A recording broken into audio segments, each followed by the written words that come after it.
আর মাত্র কয়েক ঘন্টা বাকি। লাতিন আমেরিকা অঞ্চলের ফিফা বিশ্বকাপ বাছাইয়ে মুখোমুখি হতে যাচ্ছে চিরপ্রতিদ্বন্দ্বী দুই দল আর্জেন্টিনা ও ব্রাজিল। সুপার ক্লাসিকো ম্যাচ নিয়ে ফুটবল প্রেমীদের আগ্রহ তুঙ্গে।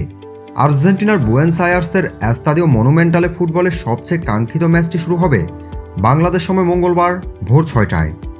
হাই ভোল্টেজ এই ম্যাচে দুই দলই তাদের তারকা খেলোয়াড়কে পাচ্ছে না। ব্রাজিল হারিয়েছে নেইমারকে, আর্জেন্টিনা খেলবে Lionel Messi, Paulo Dybala, Lautaro মার্টিনেজদের মতো তারকা ফরোয়ার্ডদের ছাড়াই। দরিবাল জুনিয়রের কোচিংয়ে ব্রাজিল পায়ের নিচে মাটি খুঁজছে। পয়েন্ট তালিকার দিকে তাকালেই বিষয়টি স্পষ্ট হয়ে ওঠে। বাছাই 13 রাউন্ড শেষে 28 পয়েন্ট নিয়ে টেবিলের শীর্ষে আছে আর্জেন্টিনা। দ্বিতীয় স্থানে থাকা ইকুয়েডরের চেয়ে 6 পয়েন্ট এগিয়ে। 21 পয়েন্ট নিয়ে 3 আছে ব্রাজিল। সবশেষ ম্যাচে কলম্বিয়ার বিপক্ষে নাটকীয় জয় না পেলে নেমে যেতে হতো 6 নম্বরে।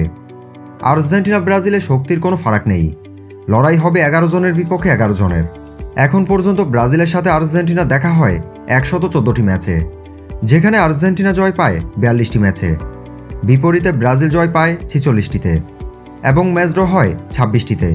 তাই অতীত পরিসংখ্যান ও বর্তমান পারফরম্যান্সের প্রেক্ষাপটে লড়াই হবে সমানে সমান। আশা করি ম্যাচটি সবাই দেখবেন। তো বন্ধুরা, এই ম্যাচে কে জিতবে তা কমেন্ট করে জানাতে ভুলবেন না। কমেন্ট করে এগিয়ে রাখুন আপনার প্রিয় দলকে। ধন্যবাদ।